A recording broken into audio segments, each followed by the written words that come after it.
ছবি মুখ্যমন্ত্রী মমতা বন্দ্যোপাধ্যায়ের হাতে শুভ উদ্বোধন হলো ডানকুনিতে ডিজেল ইঞ্জিনের যন্ত্রাংশ তৈরির কারখানার।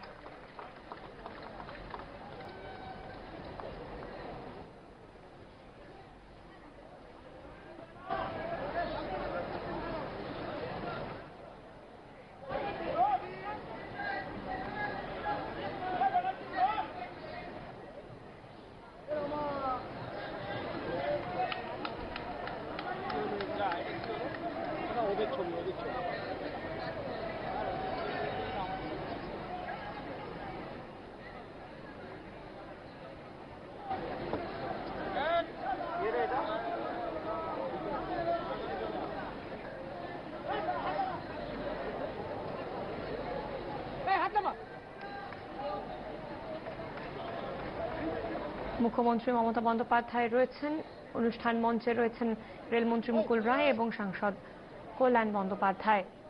মুখ্যমন্ত্রীর হাতেই উদ্বোধন হলো ডিজেল ইঞ্জিনের যন্ত্রাংশ তৈরির কারখানার। আপনাদের বাঁদিকে একটি ট্রাকে একটা লম্বা ট্রলি রয়েছে, যেটা হচ্ছে ডিজেল ইঞ্জিনের আর চ্যাসিস। সেটিকে ডিজেল লোকোমোটিভ ওয়ার্কসের পথে সবুজ পতাকা দেখিয়ে মুখ্যমন্ত্রী মমতা বন্দ্যোপাধ্যায় রেলের আধিকারিকদের সঙ্গে কথা বলছেন। কিছুক্ষণ আগেই তার হাত দিয়ে শুভ উদ্বোধন হলো ডানকুনিতে উদ্দেশ্যে রওনা করাবেন এই মুহূর্তে ডিজেল ইঞ্জিনের যন্ত্রাংশ তৈরি কারখানার।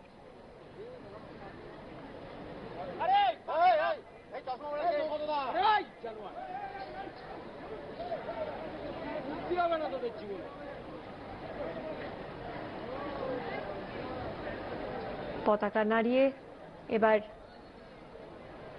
এবারে হুইসেল আমাদের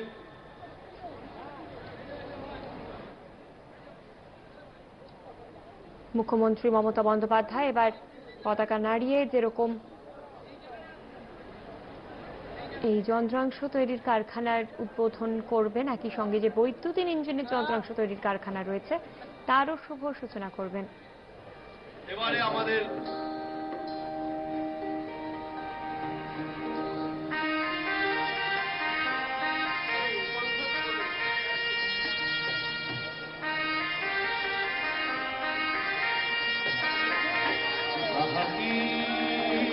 আনন্দ আকাশে বাতাসে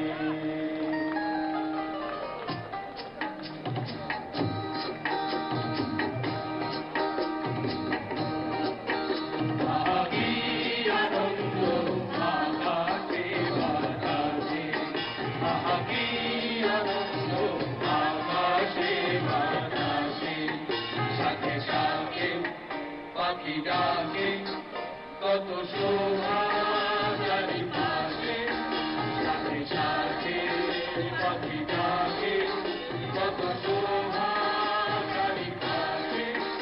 আহা কি আনন্দ আকাশে বাতাসে।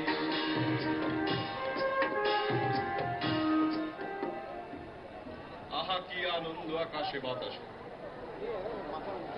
সত্যি আনন্দের দিন। এবারে উপলক্ষ সাথে সাথেও যাকে আপনারা দেখতে এসছেন, শুনতে এসছেন,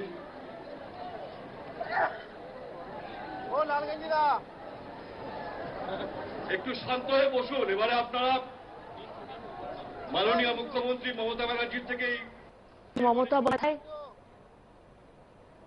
শুভ সূচনা করলেন। এই মুহূর্তে তিনি বক্তব্য রাখতে চলেছেন।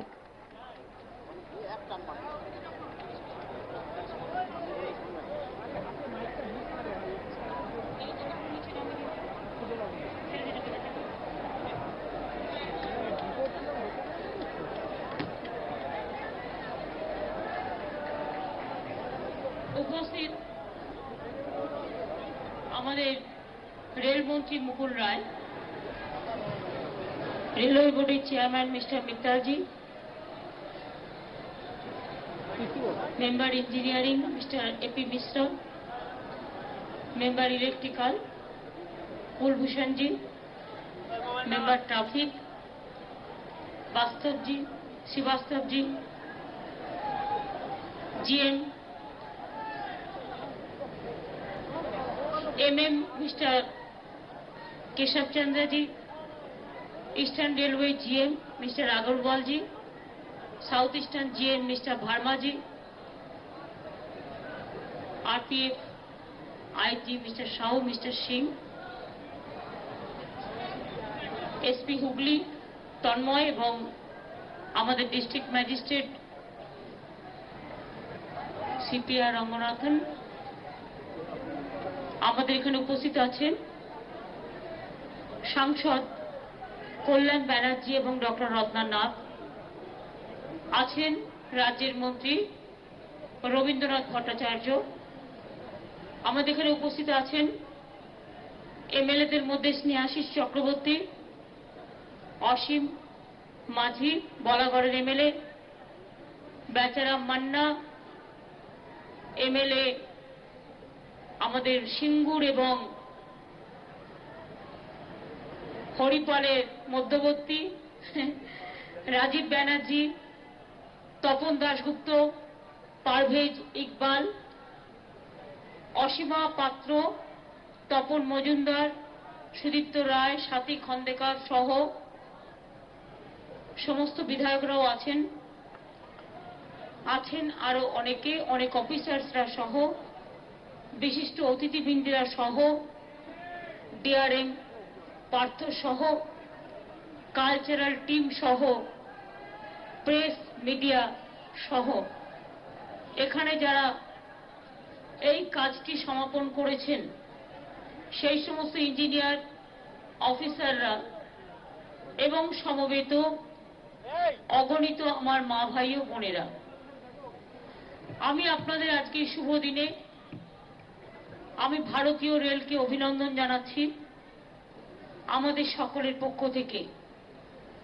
আমি সাধারণ মানুষকে অভিনন্দন জানাচ্ছি, আপনারা এই কারখানা তৈরি করতে অনেক সহযোগিতা করেছেন, সাহায্য করেছেন আশেপাশের সকল সাধারণ মানুষকে। এই যে আপনারা দেখলেন একটি ইঞ্জিন বেরিয়ে চলে গেল, সবুজ পতাকা দিয়ে ওটাকে নেড়ে তাকে যাত্রা শুরু করা হলো। কোথায় গেল জানেন? চলে গেল এরা একদম বেনারসে। ওটা কোথায় গেল? DLW ডিজেল লোকোমোটিভ বারাণসীতে চলে গেল, বারাণসী এখান থেকে চলে গেল। অর্থাৎ এই যে দুটো কারখানা এখানে হচ্ছে, আমি 2009-এর একদম লাস্টের দিকে, 2010ই বলতে পারেন, 26শে ডিসেম্বর ইনাগুরেশন করেছিলাম এবং 2009-10-এর বাজেটে এ দুটো রাখা ছিল। অনেকে বলেছিল মমতা ব্যানার্জি এগুলো লোক দেখানোর জন্য করছে, আর তো হবে না, কিন্তু করলে যে হয় এটা তার প্রমাণ। এবং মনে রাখবেন, একটা কারখানা নয়, ডানকুনিতে রেলের দুটো বড় কারখানা হচ্ছে। একটা কারখানার কাজ শুরু হয়ে গেল, অর্থাৎ রেকর্ড টাইমে কারখানার কাজটা সমাপন হয়ে গেছে। 10 সালে প্রায় এপ্রিল মে মাসে টেন্ডার রেডি করা হয়েছিল। তাই যদি ধরেন 10 সালের যদি 4 মাস বা 5 মাসে হয়ে থাকে টেন্ডার অ্যালাউ, তারপরে হয়েছে ধরুন 11-12, এটা 12 সাল, মাত্র 2 বছরের মধ্যে প্রজেক্টটা কমপ্লিট হয়ে গেল। একেই বলা হয় কাজ। 35 বছর ধরে ফেলে রাখতে নেই, আর মানে ইঞ্জিন হবে বলে আর কারখানা হবে বলে শ্যাওলা জমে গেল, শিলান্যাস হয়ে গেল, শ্যাওলান্যাস পরিণত হল, সেটা নয়। আমি জানতাম এখানে পরিবর্তন হবে এবং কল কারখানা, রেল, ইভেন আমি 2001-এর ফেব্রুয়ারি মাস পর্যন্ত যখন 1.5 বছর ছিলাম, প্রচুর রেল লাইন, প্রচুর কাজ করে গিয়েছিলাম। তারপর আমরা 2009 সালে আবার এসেছি। তো 2001 সালে ফেব্রুয়ারি থেকে 2009 সাল পর্যন্ত যদি দেখেন আমার বন্ধুরা কি করেছেন যারা আমাদের সাথে ঝগড়া করেন রাজনৈতিকভাবে? বাংলা 5 বছরে মাত্র একটা ট্রেন পেয়েছিল। আর আমি এমনকি 2009-10-এও যদি দেখেন এক বছরে 200টা করে ট্রেন দিয়ে গেছি বাংলায়। 200টা করে, ওরা একটা করে করেছিল। আমি জানতাম অনেকে বলবে, আমি জানতাম এখানে বেকারি বেশি, ছেলেমেয়েরা বেকার, চাকরি নেই, কর্মসংস্থান নেই, সবাই বাইরে চলে যাচ্ছে। এটা জানতাম বলেই, যাতে কেউ না বলে যে আমরা আসছি না শিল্প করতে, আমাদের জমি দিতে হবে, আমি আগে থেকেই প্ল্যান করে আমরা কেন্দ্রীয় সরকারকে সমর্থন দিয়েছিলাম। একটাই ক্যাবিনেট মিনিস্ট্রি আমাদের ছিল, তার থেকে প্ল্যান করে বাংলার জন্য 16টা রেলের কারখানা, মনে রাখবেন, it is not a matter of jokes. এই 16টা কারখানা হয়ে গেলে বাংলার শিল্পায়ন হয়ে যায়, এটা মাথায় রাখবেন। কারণ রেলটা গভর্নমেন্ট সেক্টর এবং তার প্রাইভেট সেক্টরকে দিয়ে কাজ হচ্ছে। লোকোমোটিভ ডিজেল হয়ে গেল, কাজ শুরু হয়ে গেল, চালু হয়ে গেল। এবার ইলেকট্রিক্যাল যেটা, সেটাও হবে, তারও একটু পরে উদ্বোধন হবে। অর্থাৎ ডানকুনিতে 2টো ডেডিকেটেড ফ্রেট করিডোরের সবচেয়ে বড় চাবিকাঠি হচ্ছে ডানকুনি। কারণ সোনপুর থেকে ডানকুনি, মনে রাখবেন, ওয়েস্টার্ন হচ্ছে, ইস্টার্ন হচ্ছে, ইস্টার্নের মেন পয়েন্ট হচ্ছে সোনপুর, হচ্ছে শুরু, মুঘলসরাই দিয়ে এসে আসবে ডানকুনি পর্যন্ত। এর 3rd লাইনটা পর্যন্ত আমি করে দিয়ে গেছি বর্তমানে। এবং এইখানে ডেডিকেট ফ্রেট করিডোরের পয়েন্ট হওয়া মানে শুধু 2টো রেলের কারখানা নয়, এখানে অনেক অনেক কারখানা এই লাইনগুলোর পাশে পাশে তৈরি হবে এবং চাকরি বাকরির ফ্লো ভীষণভাবে হবে।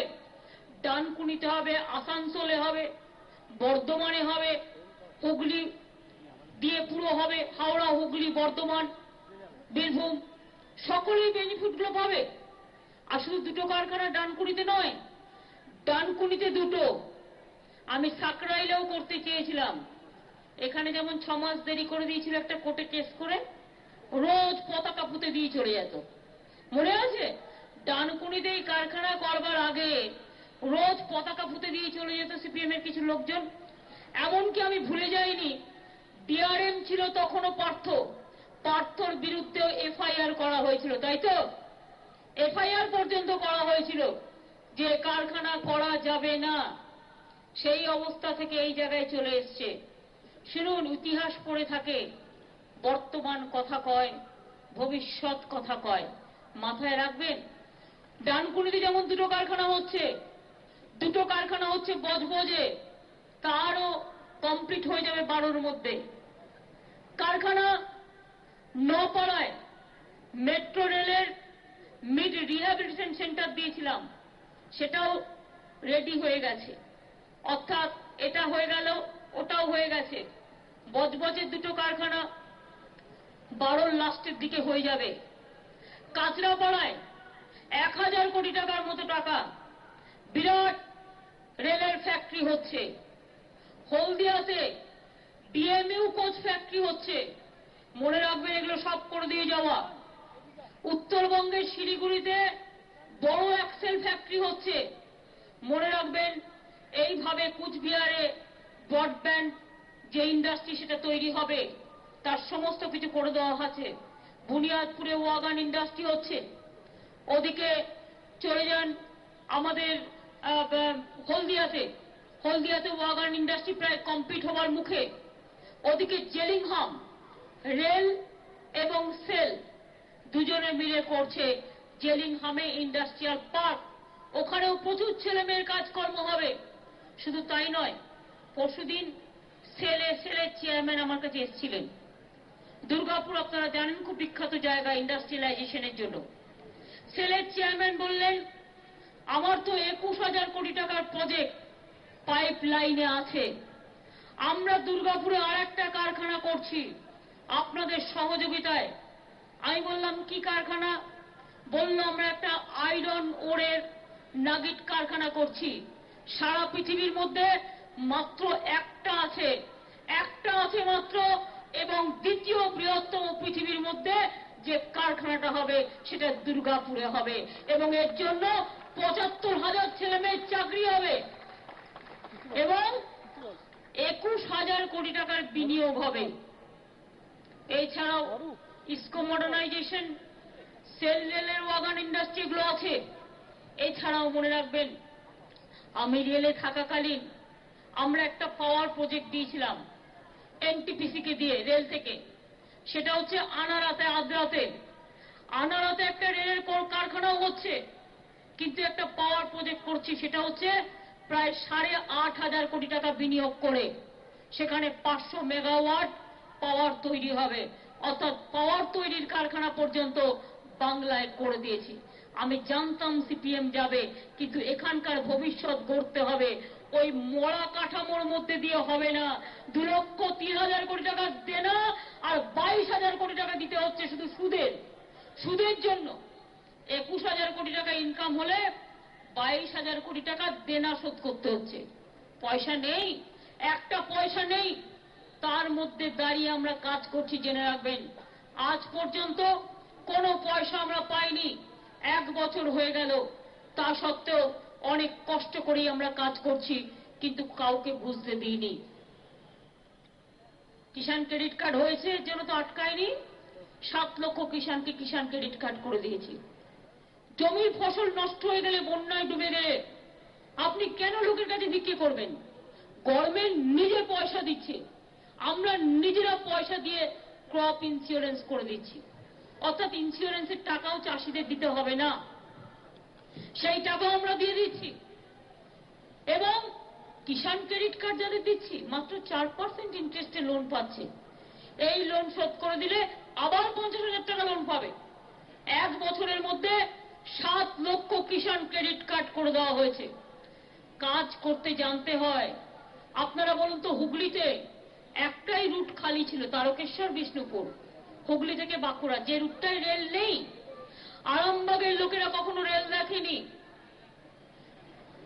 খানাকুল দেখেনি, গোঘাট দেখেনি, ধনেখালিরও তথৈবচ অবস্থা।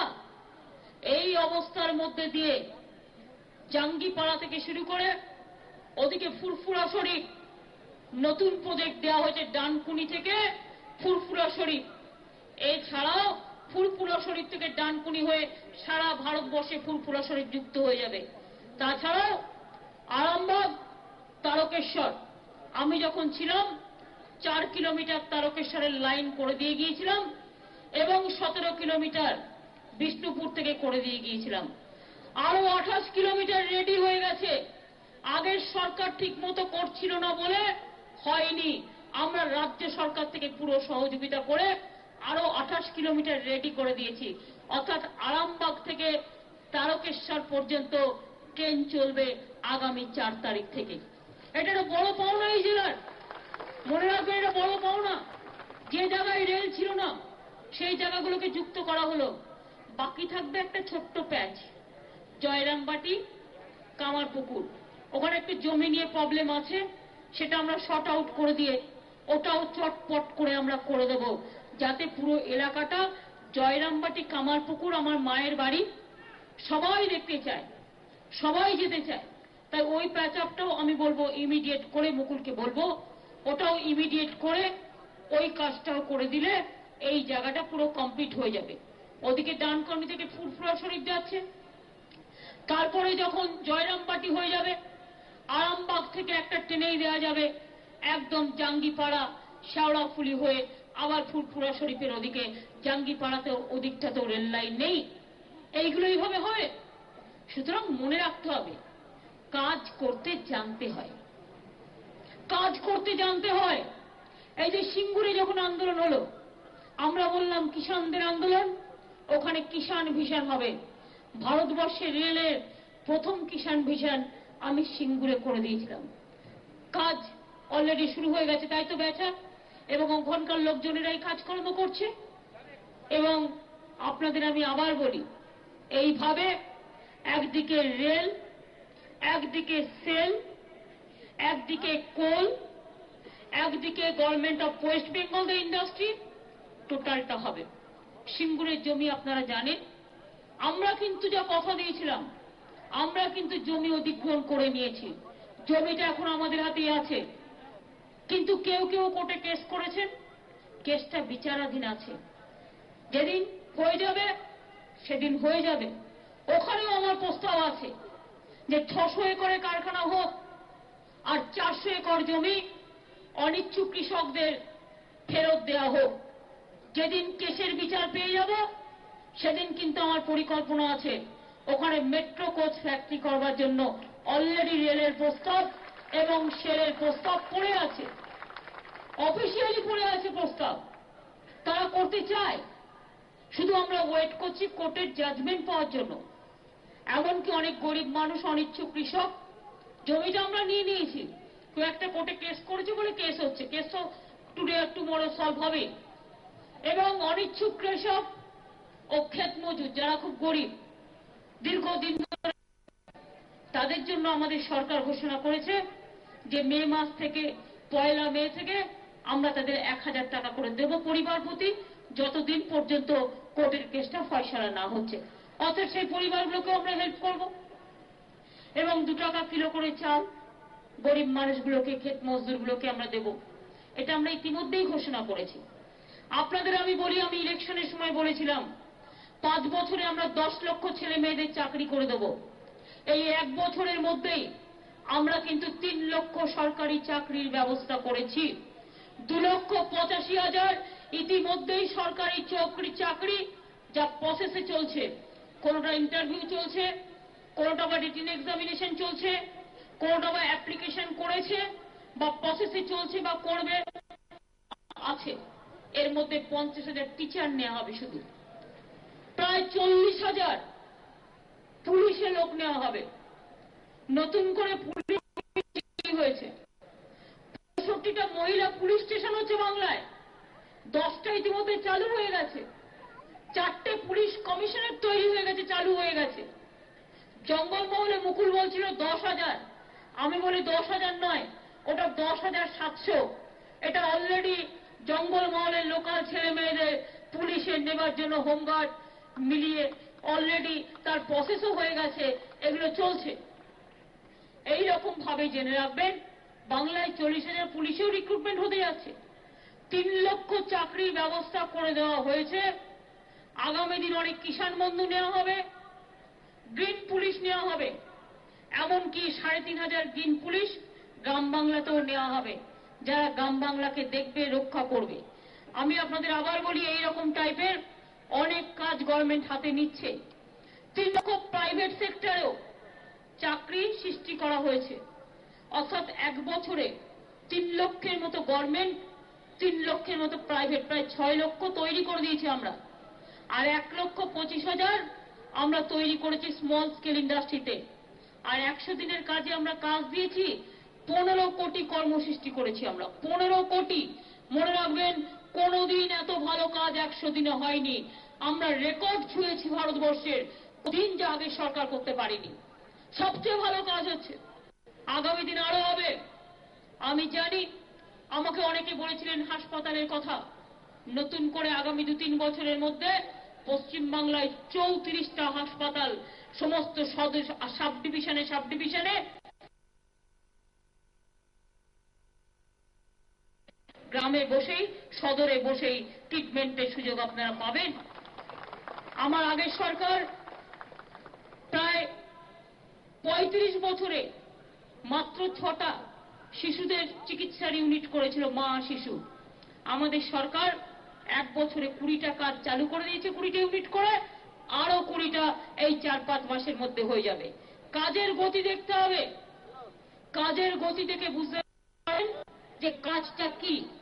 আমরা তারকেশ্বর থেকে শুরু করে, গটিয়া শরীফ থেকে শুরু করে, ফুরফুরা শরীফ থেকে শুরু করে, দীঘা থেকে শুরু করে, সুন্দরবন থেকে শুরু করে, দার্জিলিং থেকে শুরু করে, বক্রেশ্বর থেকে শুরু করে, নলহাটি থেকে শুরু করে, হলদিয়া থেকে শুরু করে, আসানসোল থেকে শুরু করে, দুর্গাপুর থেকে শুরু করে, আমরা কাজের এমন প্যাকেজ দিচ্ছি ট্যুরিজম থেকে শুরু করে এভরিওয়্যার যে দেখবেন আগামী দিন চকচক করবে বাংলা।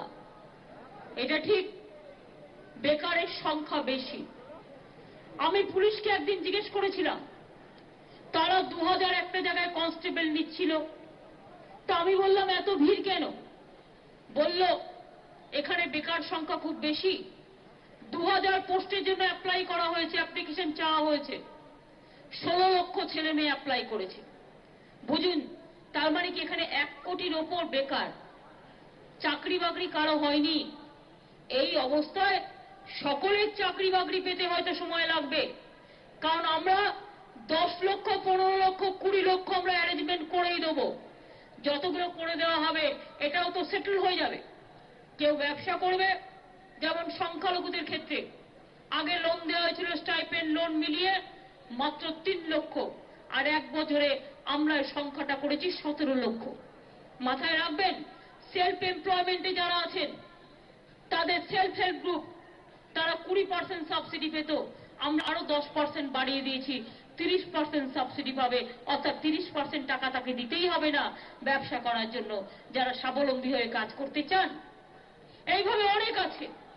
কাজের জোয়ারে আমি চাই আপনারা সবাই গা মেলান, কোনো কাজ খারাপ বলে পিছিয়ে যাবেন না। ভালো চাকরি যখন পাবেন, সুযোগ পাবেন, নিশ্চয়ই নেবেন। আর মনে রাখবেন, একটা চাকরিতে আপনি দরখাস্ত করলেন, আরো অনেক লোক করবে। একটা চাকরিতে দরখাস্ত করলেই যে আপনি চাকরি পাবেন তার কোনো মানে নেই, আরো 10 বার অ্যাপ্লাই করবেন। হতাশ হবেন না, ডিপ্রেসড হবেন না। হতাশা হচ্ছে জীবনের সবচেয়ে বড় দুর্বল শত্রু, এবং এরা মানুষকে মেরুদণ্ড ভেঙে দেয়। চোখের সামনে যত চাকরির অ্যাডভার্টাইজমেন্ট আসবে অ্যাপ্লিকেশন করবেন, ঠিক পাবেন না কোনোটা না কোনোটায়। আর যতক্ষণ না পাচ্ছেন, হাতের সামনে যা আছে সেই কাজটাই করবেন, কিচ্ছু অসুবিধে নেই। কাজ মানে কাজ, জুতো সেলাই থেকে চণ্ডীপাঠ, এমন কোনো কাজ দেখাতে পারেন যে কাজ আমরা ভালোবাসি না, যে কাজ আমরা করি না। আমার যে মা বোন ঘরে রান্না করে, আবার দেখবেন বড় বড় গ্র্যান্ড হোটেল, 5 স্টার হোটেলে তারা লক্ষ লক্ষ টাকা মাইনে পায় ওই রান্নাটা করবার জন্য। রান্নাটা শুধু একটু ট্রেনিং করে, যে যেরকম পছন্দ করে তাই নিয়ে। সুতরাং প্রত্যেকটাই সম্মানের কাজ। আমাকে যদি আপনি কালকে বলেন, দিদি আপনি চা বিক্রি করুন রাস্তায়, আমি আমার লজ্জা লাগে না, তার কারণ হচ্ছে এটা একটা কাজ। আমার যদি আপনি আমাকে আজকে দুটো রান্না করে দিয়ে যান, যদি আমি সময় পাই, আমি যখন বাড়িতে থাকি বিশ্বাস করে আমার ভীষণ ভালো লাগে। আমি নিজের ঘর নিজে পরিষ্কার করি, আমি নিজের কাপড় জামা নিজে দেখভাল করি, এত কাজ করেও আমি আমার ঘর, ওই একটা ছোট্ট ঘর কিন্তু পরিষ্কার পরিচ্ছন্ন আমি নিজেই রাখি। আর আমার যেদিন ছুটি থাকে, এখানে জায়গা নেই, দিল্লিতে গেলে তো মুকুলরা যেন আমি নিজেই রান্না করে অনেককে খাওয়াই, তার কারণে আমার ভালো লাগে। এটা আমার ভালো লাগে, এটা আমার হ্যাবিট। কাজ করলে মানুষ ভালো থাকে, তার শরীর ভালো থাকে। আগেকার দিনে মেয়েরা বটি নিয়ে কোপ তরকারি কাটতেন, বাসন মাজতেন, মশলা বাটতেন, তরকারি কাটতেন, কাপড় জামা কাচতেন, সব কিন্তু একটা এক্সারসাইজ হতো। গ্রামে এখনো করেন, কিন্তু শহরে আমরা কি দেখি, এখন এসব কাজ বন্ধ, সব মেশিন চলে এসছে। অবশ্য এটা ঠিক যে মেয়েরা চাকরি করে তাদের পক্ষে সম্ভব নয়, কারণ তাদের কাছে জীবনটা হেক্টিক হয়ে গেছে। কিন্তু আমি সেদিকে তো বলছি না। ধরুন করলেন, করে এবার নিজেরা মেশিনে চলে গেল, মানে আমি বাসন মাজতে পারছি না, আমি ঘর পোছাটা একটা কিন্তু এক্সারসাইজ, দেখবেন শরীরের এক্সারসাইজ হয়। এই যে কাপড় কাচে ধোয়া আমাদের ধুবি ভাই বোনেরা, এতে একটা এক্সারসাইজ হয়। তরকারি কাটছে, তার একটা এক্সারসাইজ হয়। মশলা বাটছে, তার একটা এক্সারসাইজ হয়। একটা কাজও কিন্তু শরীরের দিক থেকে খারাপ না। এখনকার দিনে এগুলো আমরা করতে পারি না বলেই আমরা আবার মেশিনে চলে যাই। গ্রামের লোকেরা রাস্তায় মাইলের পর মাইল হাঁটে, কখনো জমিতে যায়, কখনো কাজে যায়। শহরে এই জায়গাটা নেই বলে তারা ট্রেডমিলে যায়, আমাকেও ট্রেডমিল করতে হয়। কিন্তু আমি খুশি হতাম যদি আমার একটা হাঁটার জায়গা থাকতো, কারণ প্রকৃতিতে হাঁটা আর মেশিনে হাঁটা দুটোর মধ্যে কিন্তু অনেক পার্থক্য আছে। কিন্তু তার সত্ত্বেও আমি বলি প্রত্যেকটাই কাজ, প্রত্যেকটাই কাজ। এবং সেই জন্যই কোনো কাজকে ছোট করে দেখা উচিত নয়। এই দেখুন তো, আমি আসছিলাম জগদীশপুরের, ওরা আমায় দেখা হলেই বলে আমাদের নামটা যেন ডানকুনিতে জোড়া থাকে। আরে বাবা, ইতিমধ্যেই আছে। রাস্তাটা যে তৈরি হয়েছে দেখুন, আমি যখন প্রথম দিন এখানে এসেছিলাম দেখেছি একটা গর্ত গর্ত রাস্তা, তখন এখানকার লোকেরা, গ্রামের লোকেরা আমায় ধরেছিল।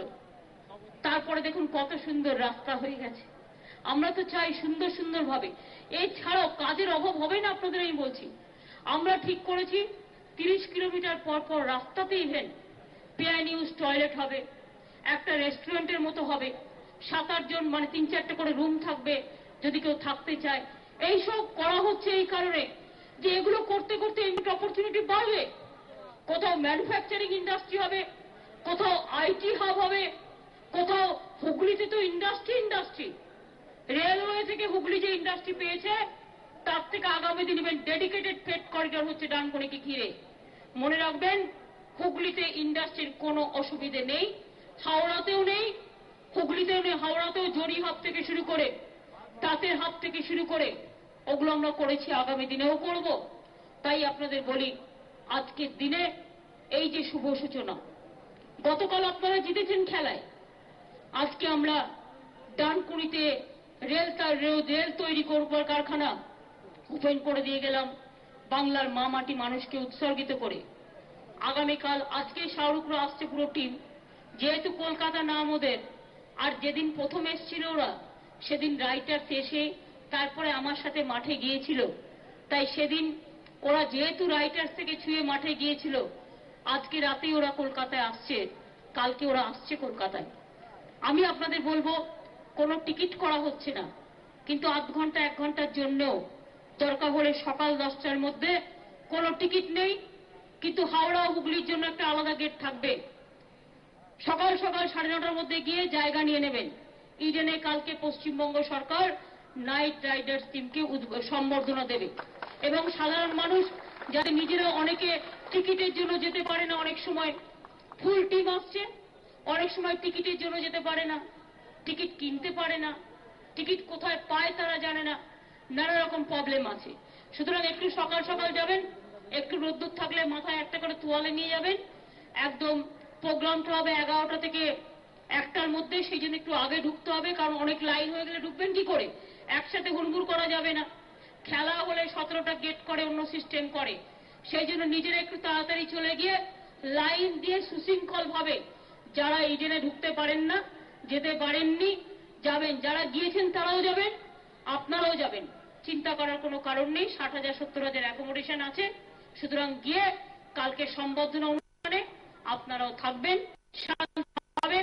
যদি দেখেন একদম ভরে গেছে, আশা করি 60,000 লোক, অনেক বড় স্টেডিয়াম, সুতরাং ইডেনেই করা হচ্ছে।